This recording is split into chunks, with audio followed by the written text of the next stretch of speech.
With Matthew Connolly here at the Inspiring Speakers event here at Ellesmere Park High School. Ellesmere Park School. How was it, Matthew?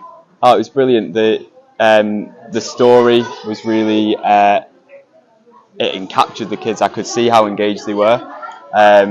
Some really positive messages as well from it, and I think really relevant to this group of kids that we've got in front of us today. So yeah, really good. What did you take from it, Matthew, today?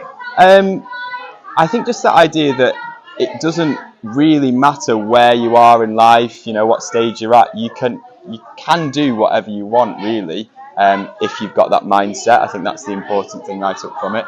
And what do you think the young people took from it? The feedback's been incredible, actually. Yeah, I think a similar thing, really. I think it's the idea that they can change their mindset. They're not in a stuck mindset, you know. They can change it if they want to. Thank you very much. And what would you say, last final question, what would you say to other schools out there about the story today? I think get Sam in. He's great, you know, and yeah, give it a go. It's relevant for the kids, and it's necessary, I think. Thank you very much, Matthew.